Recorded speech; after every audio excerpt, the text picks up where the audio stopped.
Hello and good evening. Welcome to The New Left on the People's Voice Network. I am Logan Grendel of PVN, and with me are two excellent guests, and we're going to be talking about a variety of things. But first, I want to give my guests a chance to introduce themselves. Let's start with Andrea. Hi, I'm Andrea. Um,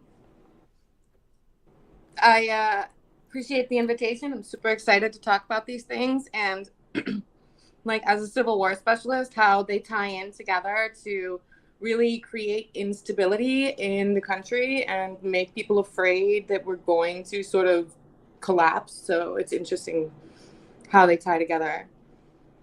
All right, thank you. And below us, RPM. Hello, thank you for the invitation. Once again, I am RPM, the author of the People's Manifesto for the General Strike Revolution that we are trying to get going to fix this country. I know we're going to be talking about a lot of the problems that are going to lead directly into that. So I appreciate the opportunity and let's get to it. All right. So let me just tell you what we're going to be talking about. We're going to start with Breonna Taylor, something which we first started hearing about 2 years ago in 2020, and we're going to come at it from a little bit of a different angle because at the time there were some things that were being said about the case, but they weren't really listened to, and also the case at the time and still to this day was sort of marginalized as a black people issue and a policing issue, but it really to me, sits at the nexus of a lot of our problems. Then we're going to shift over into talking about Facebook recently turning over messages to aid in the prosecution of someone for having had a self managed abortion. And then after that, as I love to do when I am hosting one of our shows, is to end you with some solutions. As RPM was just saying, general strike is something that we advocate, and I have a bunch of solutions that are related to that. So we're going to kind of tie all these things together, and believe me, they do all go together well. Before we do that, though, I just want to, I always like to start also, tell people where they can find you, and then we can tell them again at the end, just in case anyone misses it. RPM? Sure. My Twitter handle is RPM17IG. And we have two websites that list out our entire strategy and our demands. And it has our Discord link for you to come help us organize with. I can get into more details on that, but it is the website is thepeoplesmanifesto.blogspot.com. That is the main one. Otherwise, they're identical in case one gets pulled down. We also have general-strike-revolution.com. Both of them are up in case one gets pulled down, and I think we will be talking a little bit about big tech and the censorship that goes with it. So that's why we always like to be prepared. All right. And you, Andrea? Um, yeah, the only place you're really going to find me on is on Twitter. I talk a lot about peace movements and how it is that, you know, peaceful resolutions to problems is always the preferred solution. Also, a lot of just really random stuff. But my handle is, oh, what is my handle? It's I am out of ideas 12. I ran out of ideas, obviously, for my Twitter handle. So it's all lower caps. It's just all I am out of ideas 12. And yeah. I mean, I do. I love the Twitter handle. I'm not an exciting human, so I mostly do a lot of behind the scenes stuff, research, and so that's one thing you'll find on my Twitter page. Periodically, I get irritated or bored or have a temper tantrum. Like the last time that happened, I outed the funding network for the Federalist Society, and it turns out it was the LDS, and they were really mad. Aw. Well, my computer got nuked. Really? Yeah. Oh, wow. I mean, listen, anyone who upsets the LDS is a friend of mine, so I'm sorry they got your computer, It wasn't but just them. It's actually like people in South Africa, the ones who created the apartheid system. yeah. Yeah, they started promoting all that propaganda that's making everyone sort of nuts, and they created Mm. it and then they started spreading it. And Hmm.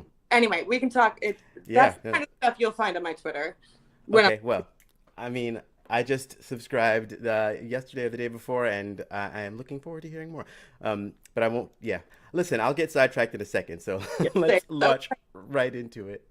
Yeah. Okay, so if you would not mind bringing up the Yahoo article on Breonna Taylor, and I just wanted to kind of lay out, just the basics of that and scroll down a bit into the text part. We're going to skip the video. So just to lay out what recently has happened, which is that the Justice Department announced on Thursday it has charged 4 former and current police officers involved in the 2020 shooting death of Breonna Taylor. Attorney General Merrick Garland said that civil rights offenses, including a falsified search warrant, led to the killing of the 26-year-old black woman and emergency room technician in Louisville, Kentucky. And scroll down a little bit. Oh yeah, here we go. Former officers Joshua Janes and Kelly Godlett, along with current Sergeant Kyle Meany, were charged with using false information to obtain the search warrant. A fourth officer, former Louisville cop Brett Hankinson, was charged with using excessive force. According to Reuters, all 4 officers were arrested on Thursday. Federal charges announced today that members of the Place-Based Investigations Unit falsified the affidavit used to obtain the search warrant of Miss Taylor's home. This act violated federal civil rights laws, and those violations resulted in Miss Taylor's death. And scroll down just a little bit more. Yes. Let's keep going. Thank you. Okay, yes. Assistant Attorney General Kristen Clark from the Justice Department Civil Rights Division said that other investigations into the death were still ongoing. Hankinson, a former Louisville Metro police officer who fired 10 shots through a window and sliding glass door during the raid on Taylor's home, was acquitted in March on state charges of endangering Taylor's neighbors with his actions that night. And that kind of just is enough to give us the state of play. We know, I mean, a lot of this story we already know and have, spoken about. The long and short of it is that, this was just absolutely unnecessary. They were in the wrong place, right? Like, it was overreach. It was just a lot of things. But for me, one of the great tragedies of this particular case is that it got lumped in with like just a black people problem.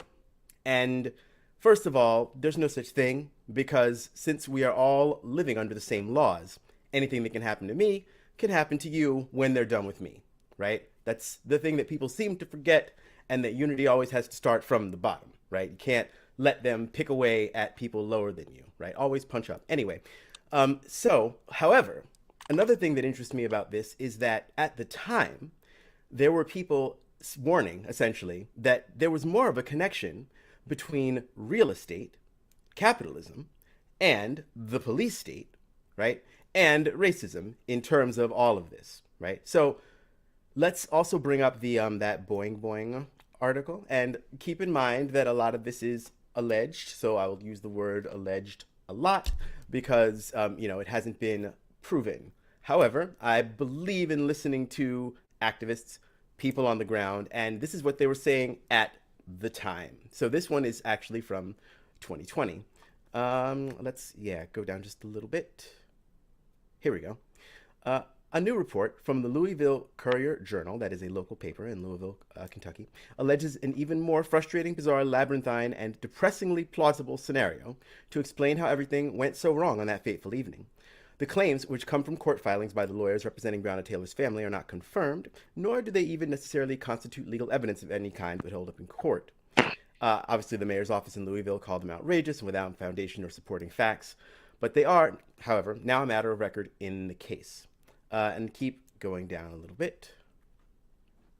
Great, here we go. The court filings allege that Breonna Taylor's murder was an accidental result of other shady behaviors around the proposed Vision Russell development plan meant to revitalize the neighborhood. Those quotes are mine, obviously. Red gentrification. The project had previously stagnated, but was finally starting to make some progress earlier this year when 8 homes were demolished on Elliott Avenue over the course of a few weeks. One of the homes on that street was purchased by the city but not destroyed, and had been occupied by a man named Jamarcus Glover, an ex-boyfriend of Breonna Taylor's, who also had a few small drug offenses on his record. According to available documents, police showed up at Taylor's house that night under the impression that Glover was living there. They claimed to have confirmed through USPS that Glover was receiving packages, but a U.S. Postal Inspector has denied that this ever happened. So it goes further into it, but that's enough for now. And what I want to posit, and what this sort of, what it alleges, is that they weren't just there randomly, right? They weren't 10 miles in the wrong direction randomly. They were looking for someone or for something, right? But what they were looking for wasn't even the person who they ended up contacting. So maybe they were, as this article alleges, they were in the right place for a different reason, which was to help in speeding the gentrification of this neighborhood by helping to push out people who live there, Black and brown people, poor people, et cetera, through any means possible. And so this, again, never proven, though it is a matter of record, right, to me, ties in how all of these things are connected, right? You have your capitalism, you have your racism. These two things, they're like, they always go together, and they go together well. And I think that this reminds us that we always have to mention these two things in the same breath and can't separate them. And now I just want to bring you two in to give me your thoughts on just any part of this. Andrew, you want to go first, or RPM? Go ahead, RPM. I'm kind of thinking about the real estate angle. I have to look into that now. Yeah, I had heard about that for a little while now. Again, since, this is all, and you can't see me doing air quotes, conjecture at the moment, we can't verify anything, but nothing would surprise me in any of this. I mean, if anyone is even that has a little basis of history, they would know this is what happens. I mean, yeah, it's a playbook, basically. Everything all throughout American history. This is how it goes. So I'm not surprised that this case is getting uglier and uglier in terms of motivation. The gentrification angle just made it seem even more banality of evil, that they would murder this woman just in order to, make it so more white people can move into a place, gentrify a neighborhood. It's all crap. Everything's connected, as you stated. The BS drug war, the nonsensical gentrification policies that we have, redlining, everything along those things. So I hesitate to use the term, just keeps making it tragic, because I hate that term when an injustice like this happens, because it makes it seem like it's some inevitability when it's not. These are conscious decisions that everyone makes, and they all need to be held accountable to this, which is why, and I'm not going to speak on it too much at the moment, but when we put our demands together, criminal justice reform and reforming the police is high priority, because we cannot allow this crap to continue. We know people are corruptible. We know people are racist, and we know you can't change that with a document or a speech or even, an education program. I mean, this stuff has been ingrained in our history for 400 years. It's not going away within a day or a week or a month or a year. But what you can do is limit their power as much as possible so these things don't happen. And if, for whatever reason, something like this does happen, justice is swift, and you hold those people who have the power to do this accountable, not 2 years later, not 2 months later, 2 days, not even 2 days later, 2 hours later. You get that taken care of right away. And that's the only way you can move forward and as a society. You can't just let this stuff continue. And otherwise, you're just going to keep seeing more social unrest. And who knows what else is going to happen because of this, because they're never going to stop if you just keep allowing this to happen. And one more point, too, any payout should be coming from the police pension fund. That's the number one thing we put in there. That's the only way they're going to police their own. I'm sick of having taxpayers pay for these murderers to be killing people, and then everyone else has to cover the costs. No, they are the ones who murdered. They are the ones who should pay, past and present. That's the only way to do it. The police are a gang. They need to pay up. Well, not just that. I'm sorry, Logan. I didn't mean to. No. Go right ahead. Go right ahead. From my perspective, when I study security forces, which when people hear that, they normally will think, Army mercenaries. but your police are absolutely part of your state security apparatus. And when you look at the behavior from 2020, when Breonna Taylor was murdered, okay, as an aside, I do want to say that they probably assumed that there would be very little outcry because violence against women is tolerated, and violence against women of color, particularly Black and Native women, is extra tolerated. So we do have the conjunction of misogyny and violence against women of color where society just doesn't give a crap, right? So they probably assumed nobody would. And I remember that summer out marching as a legal observer or just out in the groups going, most of the time when we're talking, we're hearing George Floyd, we're hearing, Trayvon Martin, and the group I marched with predominantly finally made it a point. Some of their organizers were women, and they're like, you need to focus as well on Breonna Taylor. Yes. Right? Because across every community, we're more likely to accept violence against women. Yeah, that is absolutely, and thank you for bringing that up. That is in my next part of the segment. I was going to basically discuss our problems, which are basically, our system is like a three-legged stool, right? And the three legs that it stands on are capitalism, financial exploitation, which hits basically everyone, right? Then you have misogyny, which more affects women, femmes, but also misogyny ties into hatred of LGBTQ people. I think it all ties back to, in the end, misogyny and protection of the patriarchy. You know what I mean? So you have your capitalism and you have your patriarchy, and then you have your racism. Yeah. And those three are and this is not, this is not an opinion, right? This is what America's literally built on. Yeah. Women are not mentioned in the Constitution, right? And when Black people are mentioned, it's not for the reasons you want us to be. You know what I mean? So this is not, and here's the thing, is that there is a lot of discussion about how we have to put aside some things and just talk about the economics, right? But that is, first of all, like, listen, okay? I am a Black queer person who is not a Christian. Like, I have so many strikes against me. There's no way I can be in community with people who in the end want me dead or disappeared, right? So that's number one. But number two, you say that means that you don't understand the mechanisms of the system, right? Yeah. Because it's not magic, right? The system is not magical. It has levers, and those levers it pulls on different people. So if you're saying that we just need to work on the economics, it means that you have never experienced the other two legs of the stool, right? And we can't just knock out one. We got to knock them all out because they're all interlinked. I think was built on free labor from women. Even when men, absolutely, and it still to this day runs on free labor for women. So when you want to talk about economics as if you can separate that from patriarchy, as if you can separate that from racism, let's be real. Yeah.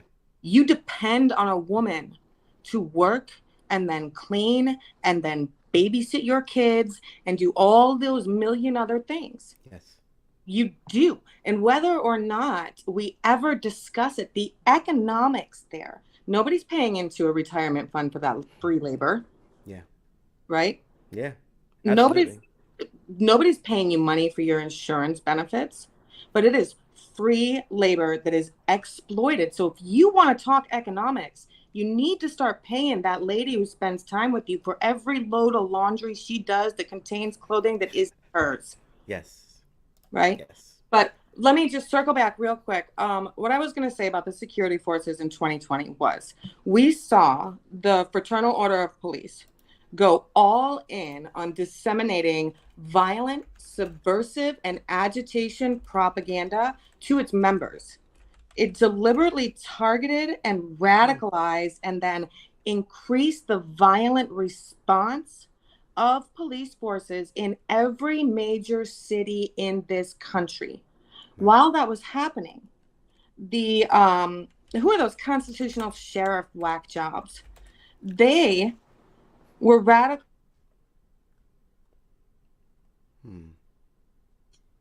Did we lose her? I think we might have. Do you wanna pick it up until she returns, RPM? Sure. Yep. I think she might be Oh, back. there we Yep, go. Jack, I'm sorry. So No worries. that to me is such an important part because when we talk about supporting capitalism, remember I said the people creating this are the same people that built the system of apartheid. And that's what they want back. But they want it globally. So Mm, those cops that you're talking about that we cannot reform them. They are radicalized. yeah, Even that's if we fair. could, erase centuries of slavery and abuse, right? We still cannot reform radicalized insurgents sitting in the middle of our cities. Yeah. Yeah, and they're totally unaccountable, They're and there's you can't vote them out. They get 50% roughly of most discretionary budgets for each city, just like our military gets like 50% of it's macrocosmic, microcosmic, right? And you can't there's no single piece of legislation you could use to get rid of every police force. And I'm going to take it even a step further than you did, linking, patriarchy to like that's like the nuclear family. I'm sorry. Like I'm that going to was say it, it's a freaky. scam. It It's a was even scam.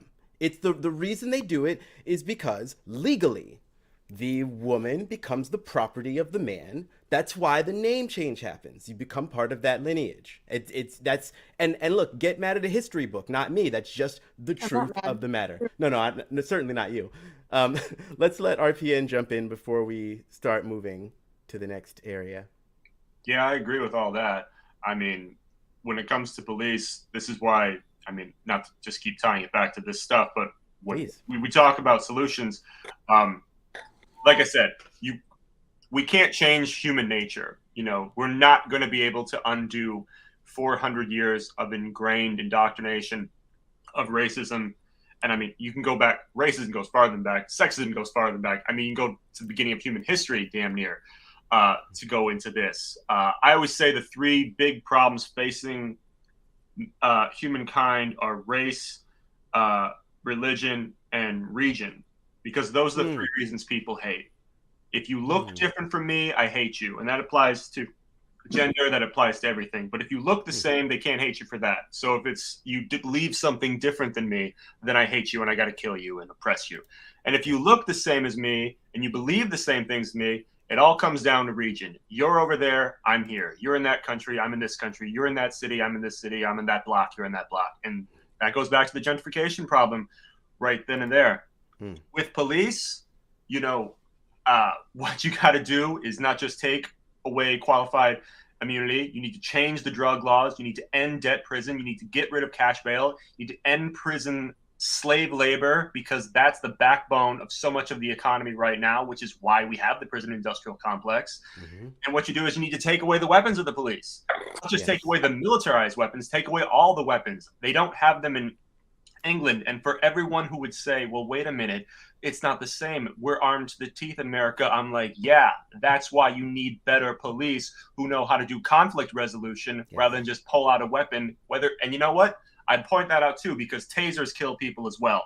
I don't want to hear Yes. any of that BS that it's just guns that murder people, because tasers, they can kill people just as easily.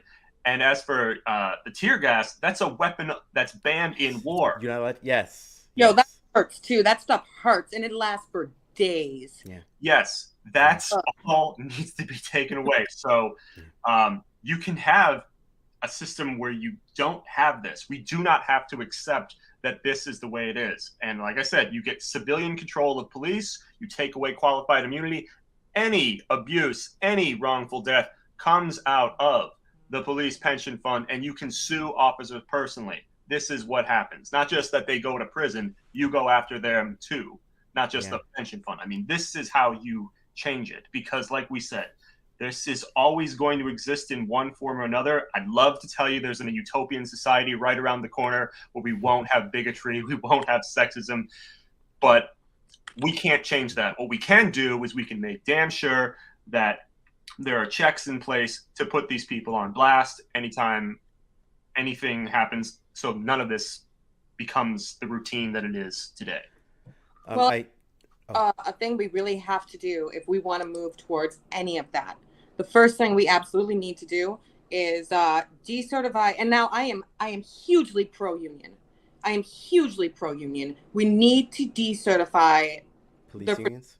police. Now, Absolutely. absolutely should have a union.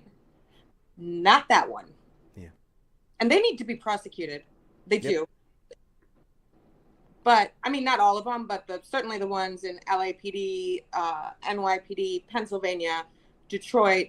But first and foremost, those unions need to be decertified, because if we don't get that, we're not getting anything else.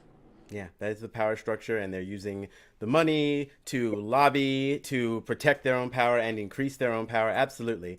I will. I just want to add a slightly, definitely love what both of you are saying, and I will. I mean, not even disagree, RPM, but I think that in a couple of generations, we could solve a lot of these social ills, because one of the other things that the racism nexus with capitalism does is things like gentrification and redlining, right? There is a reason that people in this country are intentionally separated from each other, because it's all a lie, right? You put a bunch of kids, fresh kids, in a room and tell them that these people are just other people.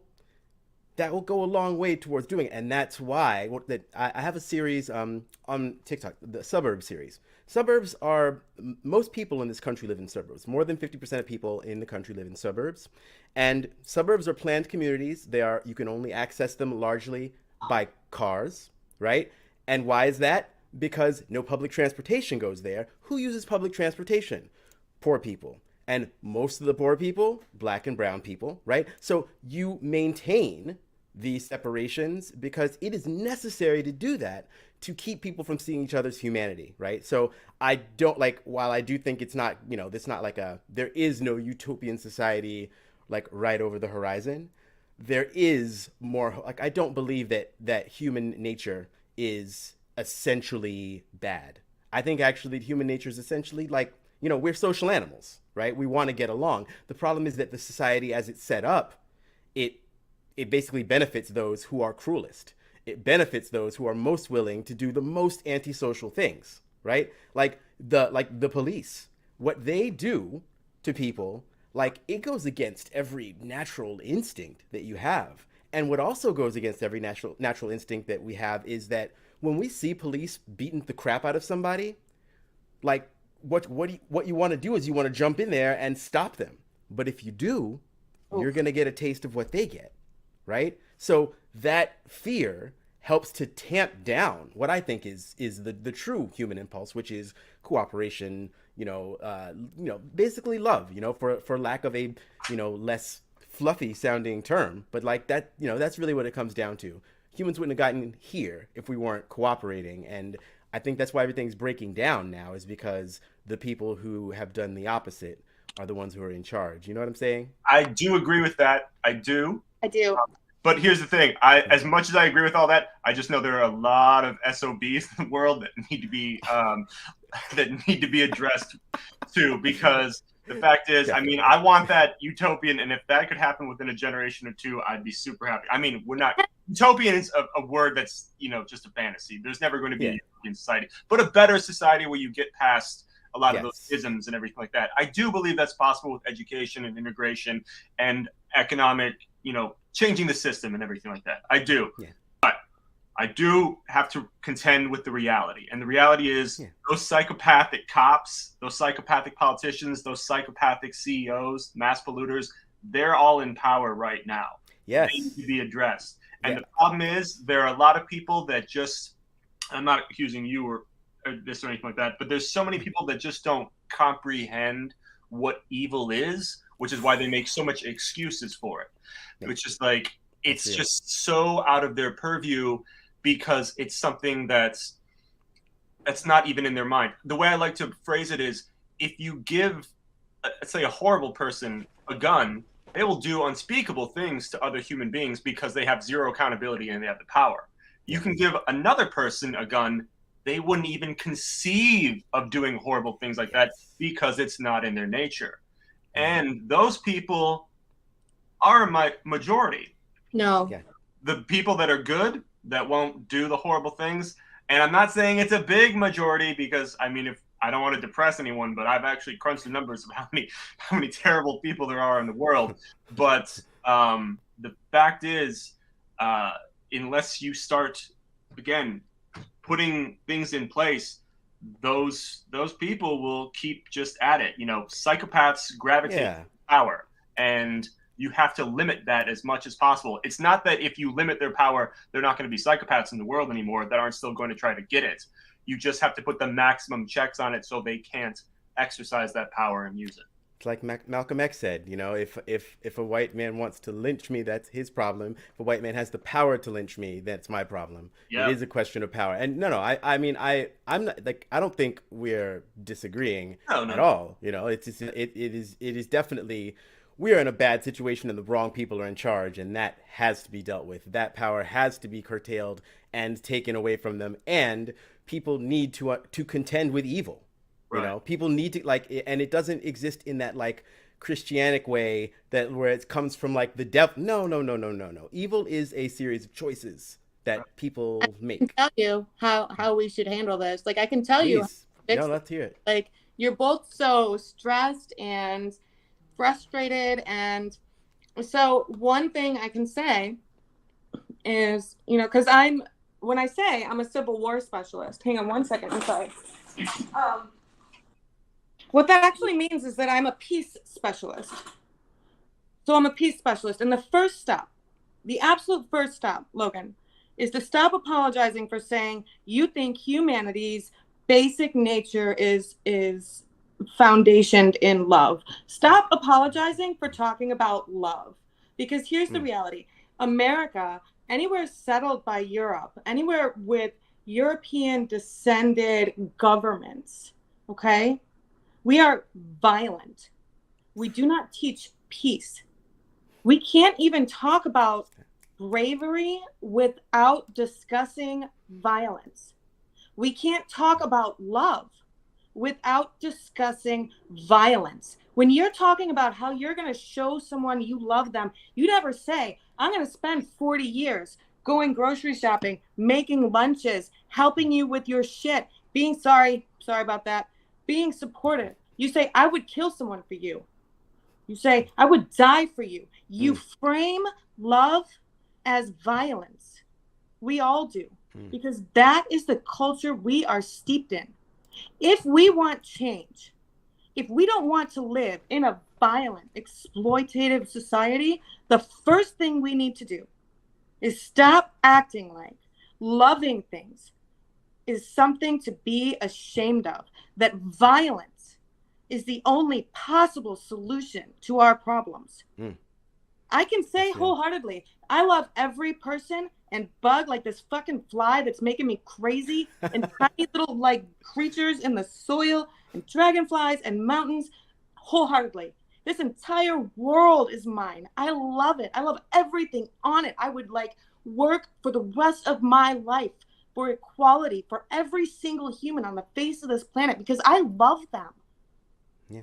And I will I face danger and argue because of love. yeah.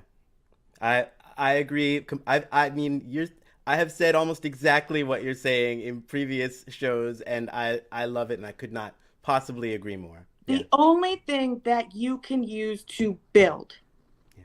is love. Hate cannot build. Yeah. Anger can motivate, but it cannot build. Self-righteousness cannot build. Lust for power cannot build. Mm. You are going to try to build a world, you are going to be afraid. Yeah. People are going to threaten you. You are going to watch your projects collapse, and you are going to just want to die. And the only way you're going to keep going is if you're doing it because you are doing it out of love. Yeah. So let's just put it I aside. I I completely hear you. We're gonna switch over to the next topic, but I just wanted to put a bow on that by saying that uh, a lot of people, leftists who otherwise have their hearts in the right place, do focus too much on the like, the warlike aspects of it. But like in every revolution, despite what gets pushed forward, like as you said, the bombastic and the violent is what gets the headlines, but none of the violence would be possible without a network of people providing care actions, providing love actions, people who are growing food, people who are mending, Yep. people who are building and protecting communities. And actually, violence usually only happens at the fringes of human experience, but the if it bleeds, it leads thing. 100. I love everything that you said. I really Well, and appreciate that. the other thing that's going to lead to change, and this is the stuff that's actually dangerous. This conversation is actually the dangerous one. Is there? It is not the case that most people are bad. Not at all. It is not the case that even most people who are work, because I do peace work. That's what I do. And I work in Afghanistan trying to educate girls, right? Most people are afraid. They're not evil. They're not power hungry. They're doing what they feel like they have to do to survive. So we have to start looking at things like when we look, some of them are evil bastards. When we're talking about, like the descendants of the East India Tea Company, when we're talking Hmm. about the people, who run these prisons, these people are evil. But most people, if you would look at a group experiencing economic violence in America and give them the grace of saying they're desperate, Yeah. then look at everybody else in the world also experiencing economic violence because it is violence. Hmm. It is violence to starve Yes. someone. It Yes. is violence to say you can have drugs or you can have a school, but we're just kidding about the school. Really, we just gave you drugs. That's Right. violence. That is We're violence, we're right? really great at we're really great at not at acknowledging fast violence, but not slow violence. And slow No, violence is the most ubiquitous form. right? And so Yeah. we would look at somebody in America and say, I empathize with you. I see you. I see your struggle. Then, in order to really change what we want, this is a global movement. And I've seen this issue before where people are like, okay, we have to, this is no. If we want change, we build bridges. We build bridges and safety nets across the Yeah. entire world because they already have, Yeah. Yeah. right? And also, borders don't exist and they're bullshit and They're they are inherently bullshit violent. So, anyway. like, let's just a line in the ground that like somebody gets to. No, no, absolutely not. Okay, so we're gonna run out of time. I mean, there's no way I was gonna stop that conversation because it really like strikes right at the heart, I think, of everything that is important for us going forward. So, but I want to quickly, if you would not mind bringing up the Yahoo article about the Facebook messages, we will do a little switch over to Fergus, little Ash, oh my God, just evil. He's evil. 100%, 100%. Okay, so as you may or may not know, Facebook turned over some chat messages between a mother and daughter now charged over abortion. And let's just go down a little bit. Facebook turned over the chats of a mother and her daughter to Nebraska police after they were served with a warrant as part of an investigation into an illegal abortion, court documents show.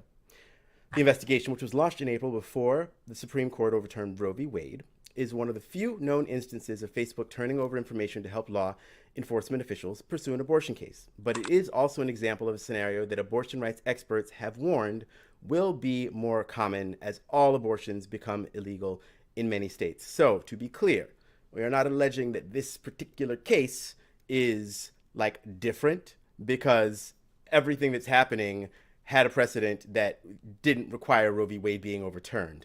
It's the precedent and the overarching problem of surveillance. You know what I mean? Like Oh, yeah. state surveillance. I'm going to continue reading here. Madison County prosecutors say Jessica Burgess, 41, acquired and gave abortion pills to her daughter Celeste, who was 17 at the time, and then helped her bury and then rebury the fetus. The Norfolk Daily News first reported the case. The two were charged last month and have pleaded not guilty. A lawyer for the two women didn't respond to a request for comment. That's enough of the. Actually, you know what? I'll read a little bit more. Under a Nebraska law enacted before Roe was overturned, abortion is illegal 20 weeks after an egg is fertilized. According to McBride's affidavit, Burgess had a miscarriage when she was around 23 weeks pregnant, soon after having taken abortion pills. McBride then applied for and got a warrant in June for access into the digital lives of the mother and her daughter, seizing 6 smartphones and 7 laptops and compelling Facebook to turn over chats between them. Okay, so yeah, that will do it. Now, Smartphones and 7 so let me say this. There are lots of people who demand it be mentioned that the way that they handled the fetus is the problem here, and like this wouldn't have happened if they had done it differently, and that is both true and fucked up of anyone to even say or think, right? Because look, that's true, right? It's true. But if we didn't have such draconian and fucked up laws, nobody would ever think to do a thing like that, right? Like, that wasn't something they did because they were evil. They did it because they were, as Andrea said, they were terrified. And now you have Facebook, which is such a ubiquitous part of our experiences. Like, the internet, look, I hate it when people say, like, you know, online and IRL. No, we got to really accept that the internet is part of our lives. The internet is real life, okay? It's not screaming into the void when you're talking to other people. Those are real people. And I feel like that's a head shift that I think helps, like, us keep our wits about us when we're dealing with people online. One of the things is we dehumanize everyone else that we're dealing with, right? These, like, you're watching this on the internet. Like, I am very much a real person, as are Andrea and RPM. This is how we live our lives now, right? The fact that Facebook has the power and the control and will fucking snitch on you in a heartbeat, right? Whatever the circumstances of Roe v. Wade are, the problem is that we have a tech giant that has access to billions of people and all of their private conversations that will, at the drop of a hat, turn all that stuff over, even though they claim end-to-end encryption, right? So let me just get your thoughts on this story. RPM? Yeah, well, there's a lot. I mean, yes, indeed.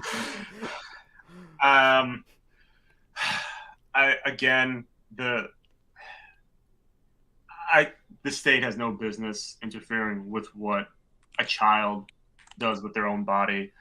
That's for starters.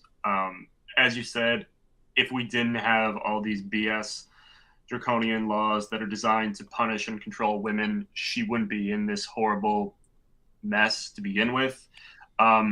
Just for the record, no woman has an abortion because they're like, oh, it's going to be fun. No, it's out of desperation or necessity, either medical or financial or any number of reasons. And guess what? It's no one's fucking business but their own. That's all there is to it. Everyone just leave it the fuck alone. It's not your body. It's not your womb. Shut the fuck up. Yeah. I mean, even if it is for fun, none of my business. Yeah, I don't fucking care. No one cares about how many times men jerk off into a sock. I don't give a shit. It's your... No, they don't. None of this, oh, life begins at this. Fuck that. I always point out this, too. There was a beautiful little story somebody said where they're like, okay, if you, this is what you always should throw at those, you know, those anti-choicer motherfuckers.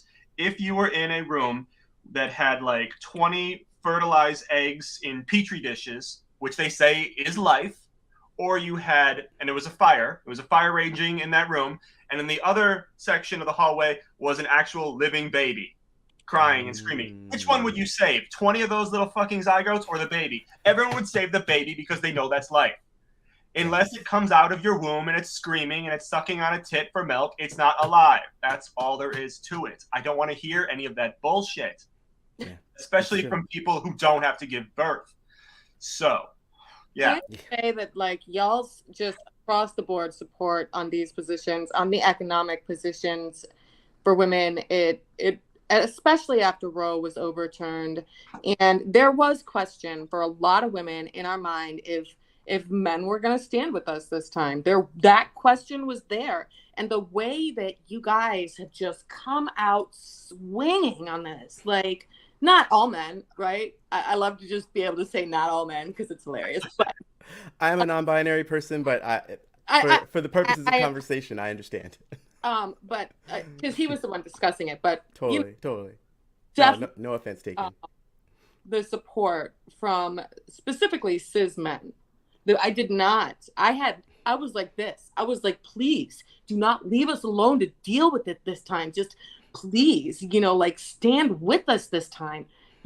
And there was question, and not just, women all over the country. We were afraid. And the way cis men, not all men, but, a lot of them have just come out swinging.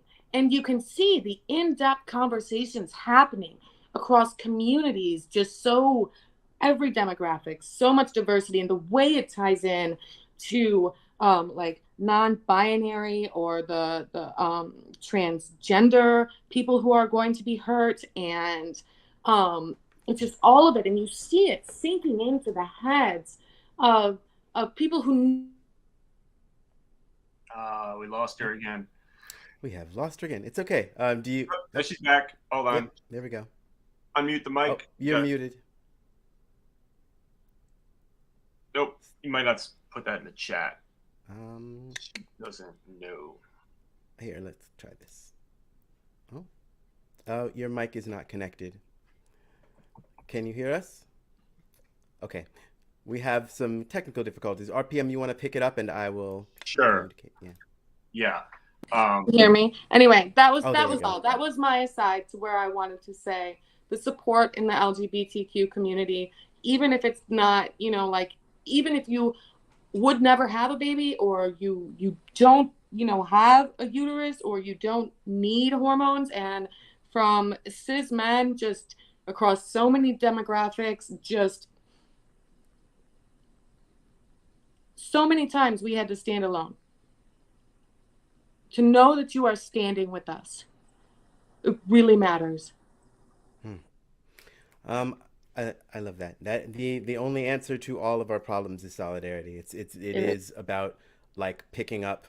You have to attack the system where you are strongest, and that means cis men fighting against patriarchy, because there are rooms that we can't be in.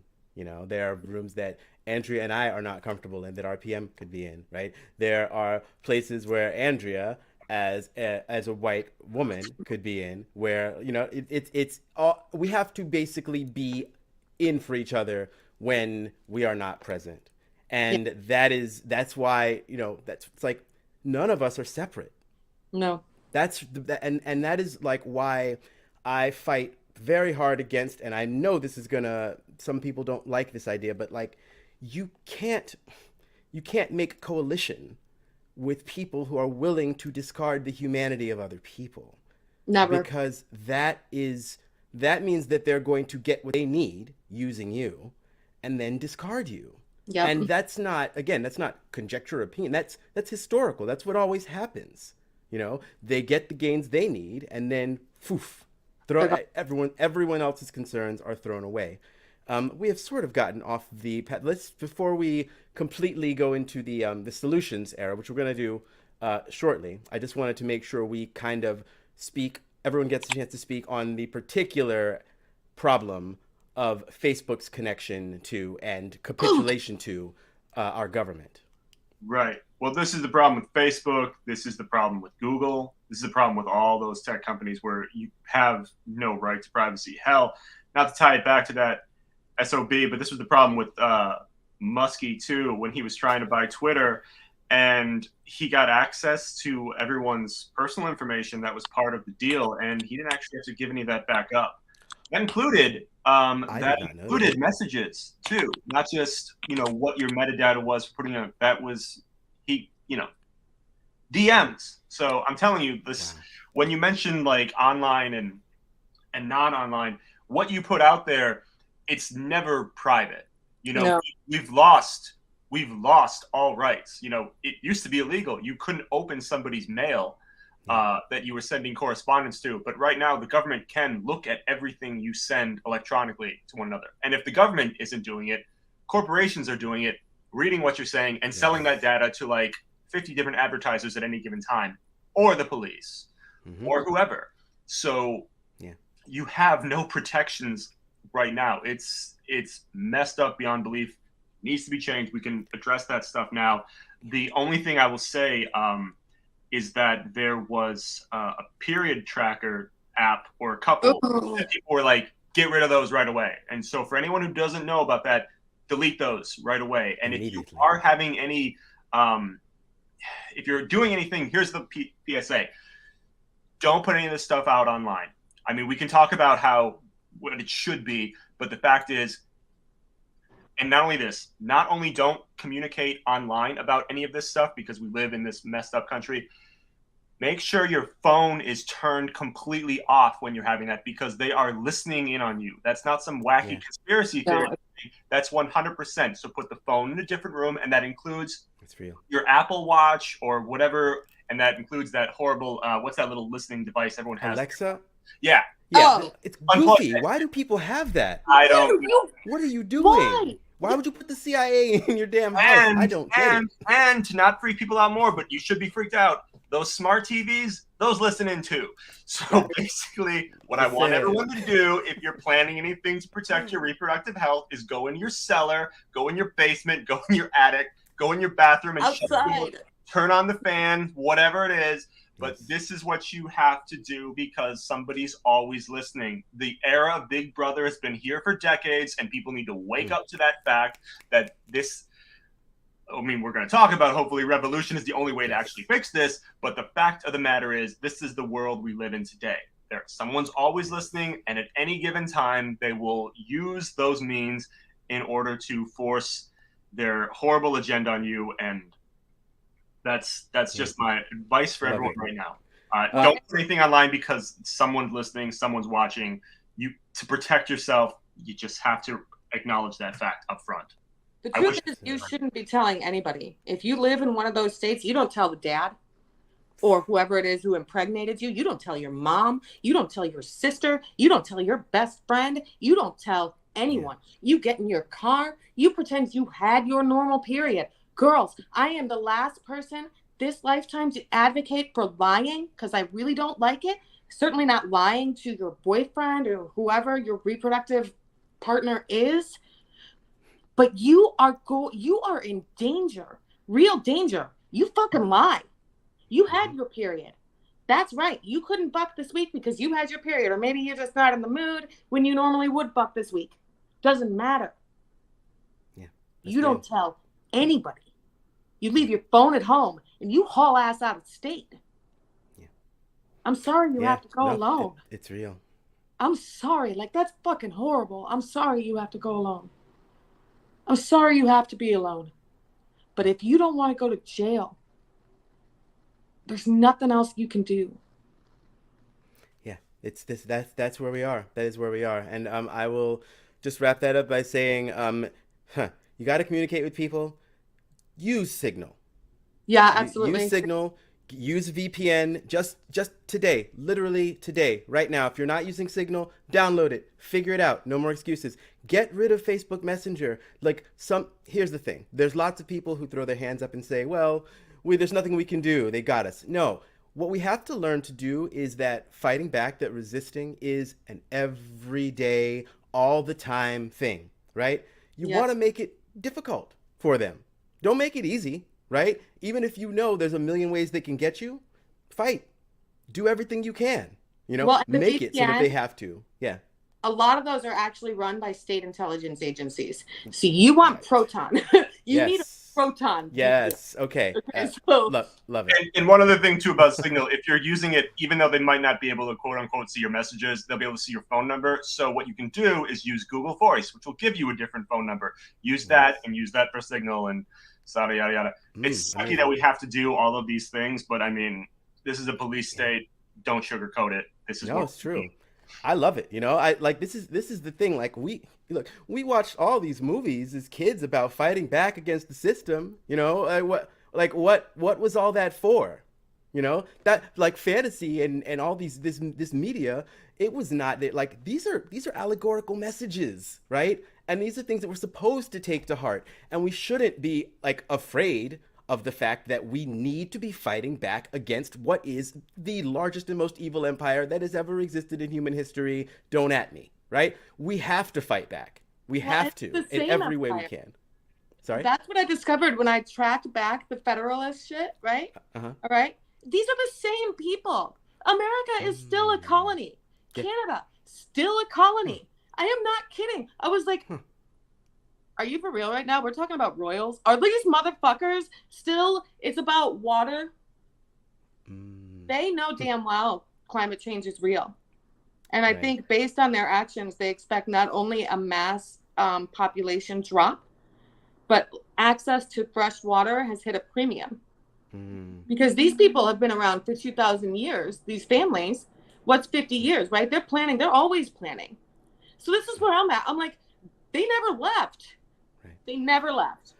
Okay, well, let me tie this all back to our final topic, and we're gonna run out of time shortly, so let's be concise and talk about solutions.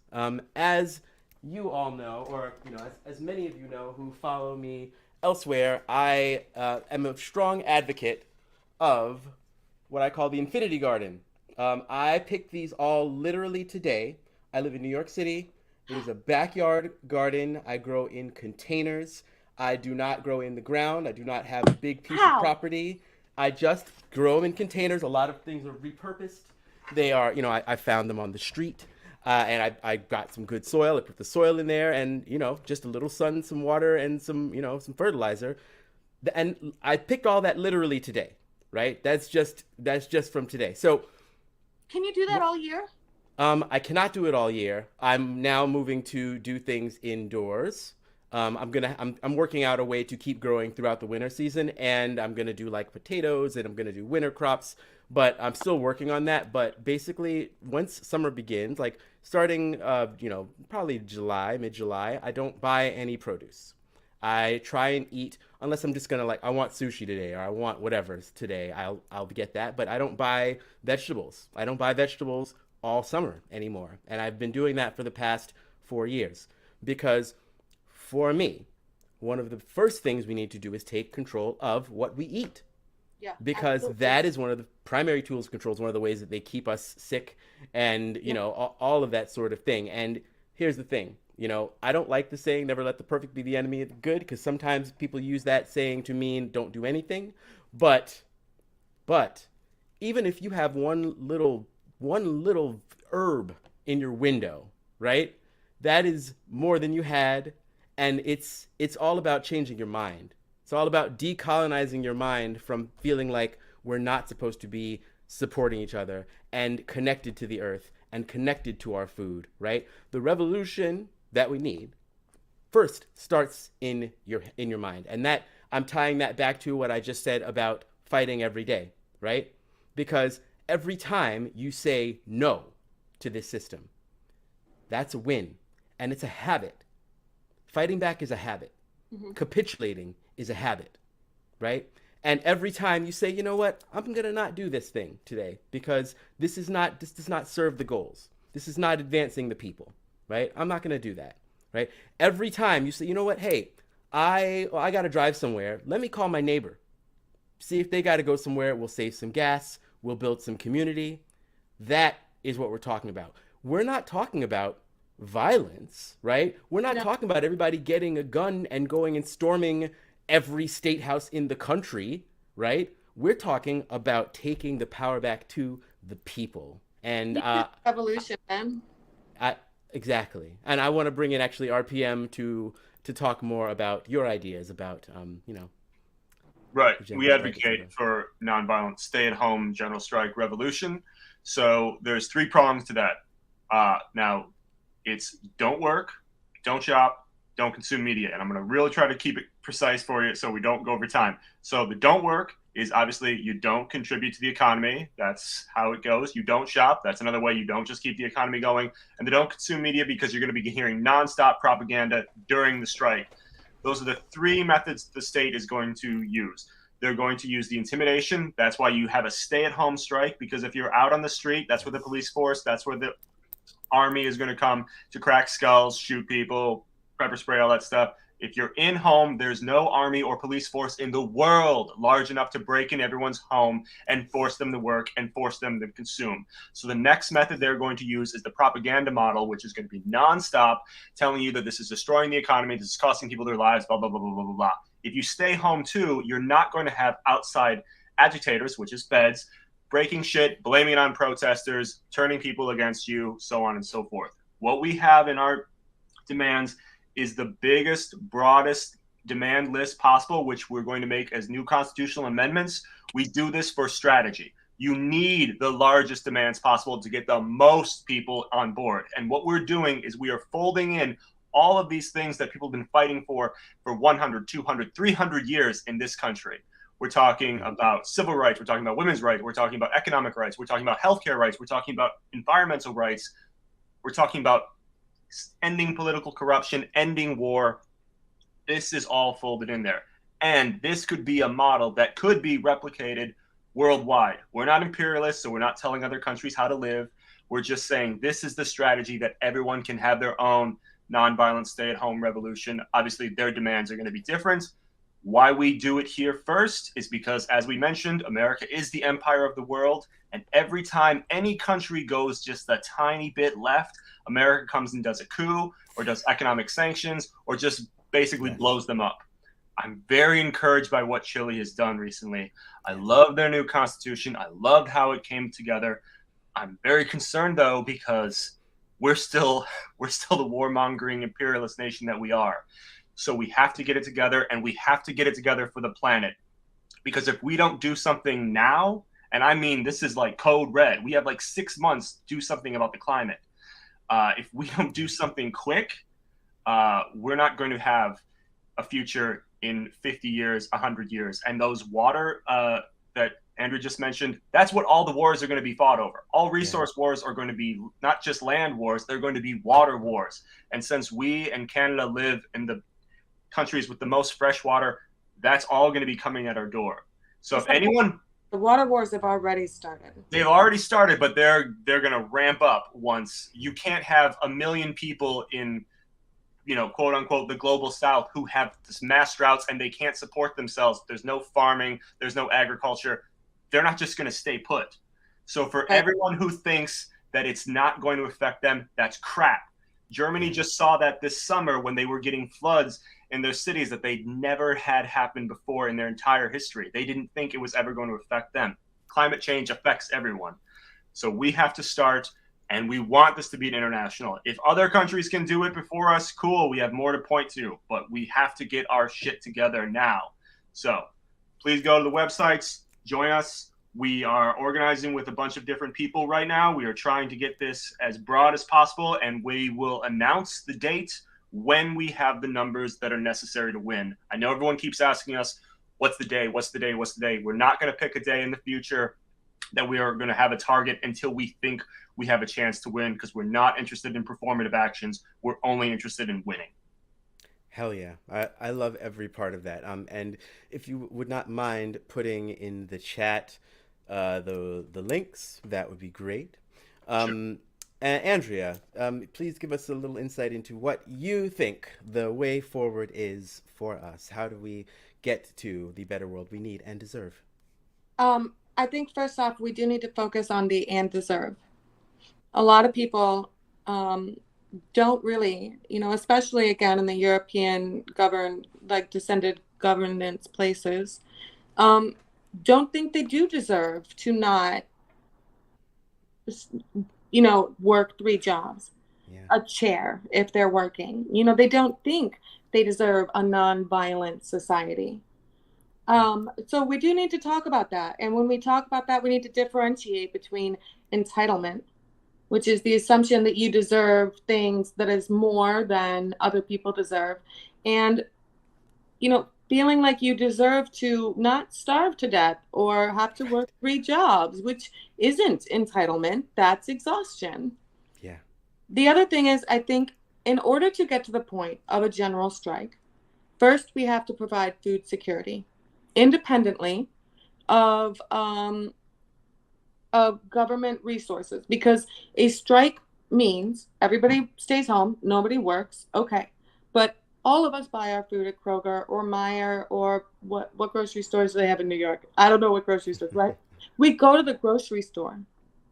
We don't have enough small and independent farms anymore. Those have all been, conglomerated, bought up, Mm-hmm. So the first step to a general strike, the first step to moving forward into a different system is reconnecting people with the ability to provide food for themselves. Yes. If we want a general strike, we have to provide food, healthcare, and education, or people will not do it. Does that mean it has to look like it looks now? No, Yeah, probably can't. it can't. In fact, we should definitely not look at the current model and say life goals, right? But we do have to provide those things, or nobody can do it because nobody is going to watch their kids starve, Yeah. right? Or starve themselves. So we do have to look at this holistically. We're looking at a solution, which, let's do it. I'm Yeah. sick of living like this. But we have to do the run up too. We can't just we're starting at the end, right? But we have to actually start at the beginning. We need to be able to feed people. We need to be able to make sure that they're getting their insulin, because if everyone stays home, nobody's making insulin. Um, I have a, so this is something that I have, the connecting the two things that you just said. I feel like, yes, yes, absolutely to all of it. And I don't think there. Here's the thing: we don't have the time We don't. to like do everything perfectly. We have to do it all at once, Yeah, right? we have So to put we this. do have to build the information, the infrastructure for a general strike right now. We also have to start building. Listen, grow your own infinity garden. I named it the Infinity Garden basically based on the Victory Gardens of World War II. World War II, so much food was produced by people, and that's one of the reasons that HOAs came in the suburbs and forbade people from growing their own food, because it was known what people could do. But when the state saw that it didn't benefit them for people to grow their own food, they were like, no, you can't do that anymore. And they put people in these suburbs with these big lawns. Everybody could have a big, like a little mini farm. But the HOA says, nope, no, it'll look unsightly if you have a farm, so you can't do that. As if it's about, and look, obviously we know they want a homogenous appearance to these planned neighborhoods, sure. But really, it's about control. Like you said, getting people to the Krogers, getting people to the Piggly Wiggly, getting people to whatever local, grocery you have, right? So all these things need to happen, and they all need to happen Right. like last week, Yeah, you like know? years ago. And that's the other thing I was going to say is we have to stop talking like anybody in power is going to stop or change anything. They're not. Yes, not a It's one of them. a global thing. And so when I say we need to be reaching out globally to different groups, I mean, we need to be talking to people who live in arid regions and have lived in arid regions for millennia and being like, let's Mm, exchange some seeds. We need to preserve yes, biodiversity.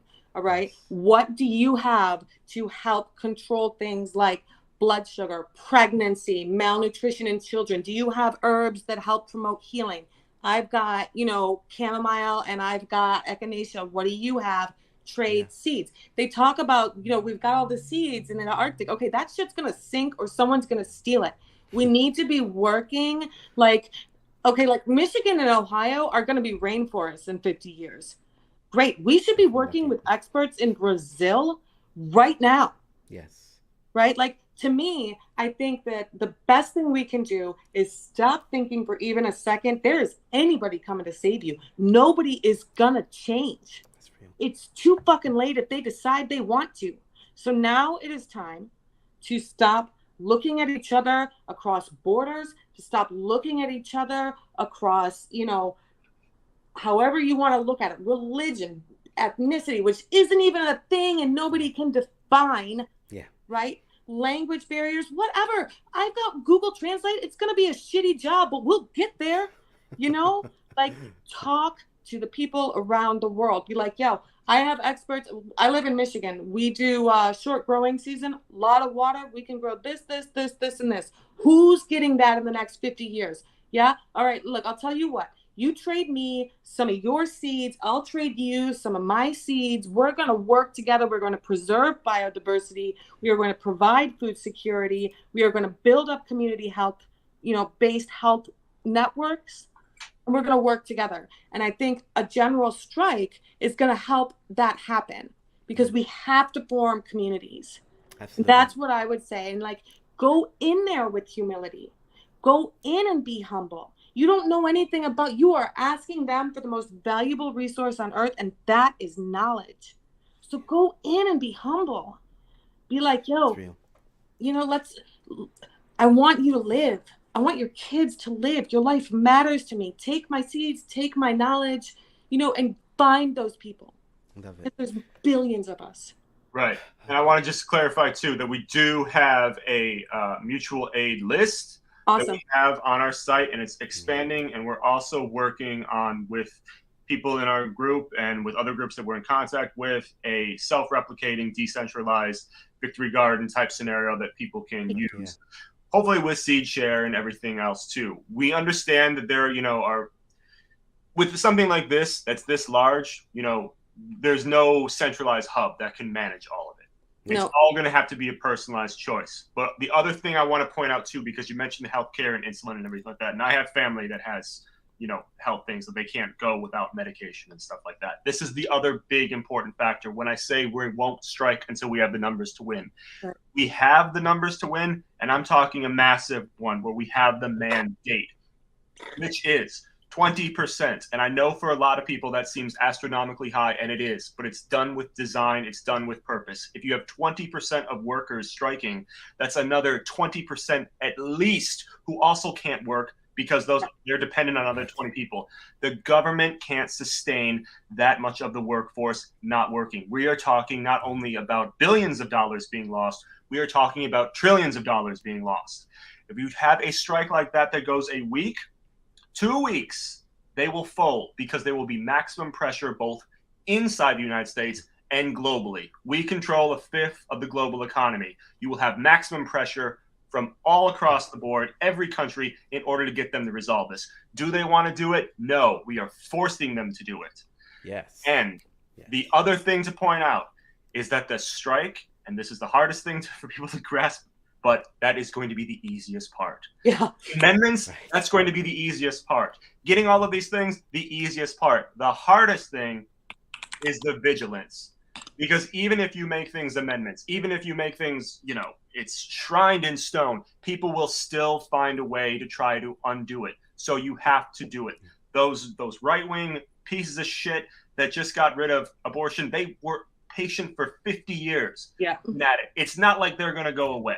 No. Which is why you put the maximum checks on them now, which is why you have to be vigilant so you don't allow them in power again, which is why you limit power as much as possible so you don't have one person that has the ability to nuke all of humanity with the push of a button.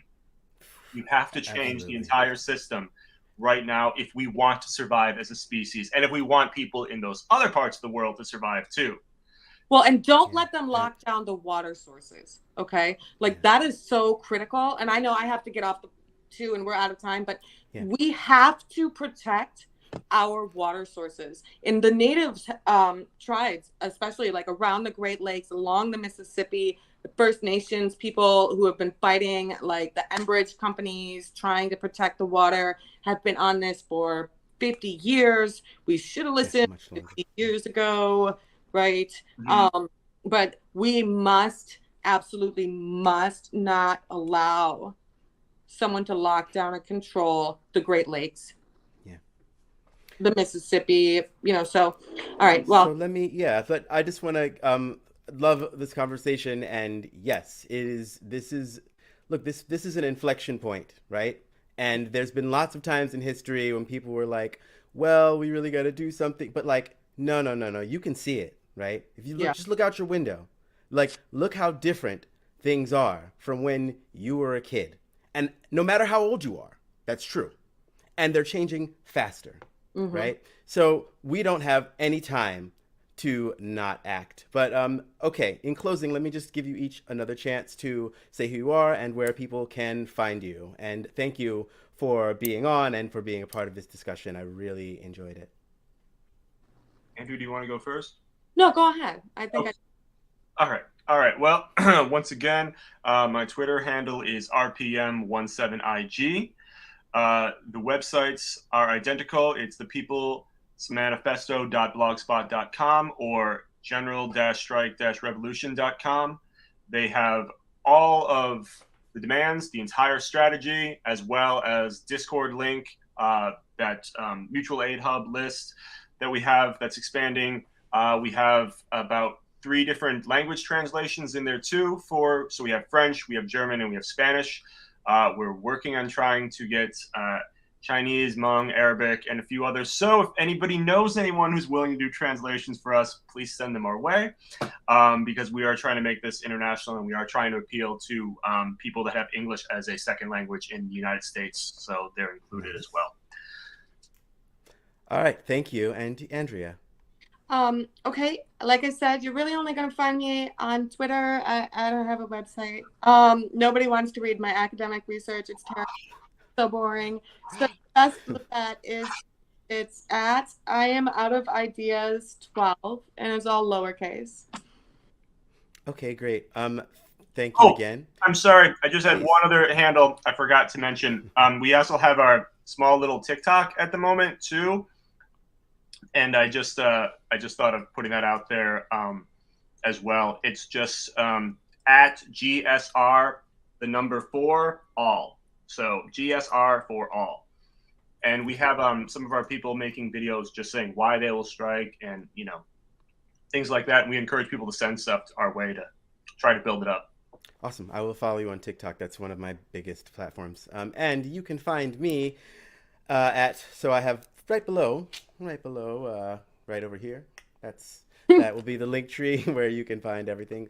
linktr.ee/FOILG, which is Focused on Infinity, Logan Grendel. Focused on Infinity is my podcast. Focused on Infinity is also the handle at which you can find me. Mastodon, I'm on TikTok, Instagram, all the places. And please do follow the People's Voice Network and all of my comrades here. I want to say thank you again to you two for being here, and thank you to everyone who's in the chats and who watched and who will watch this in the future. We need each other, and as we said earlier, this really is about love and about, having the love for ourselves and for each other to make sure there is still a world, and a good world, a better world, one better than we've ever lived in, that is possible. And it's not only possible, it's necessary. Thank you very much, and have a great night. It was so nice to meet you. Thank you.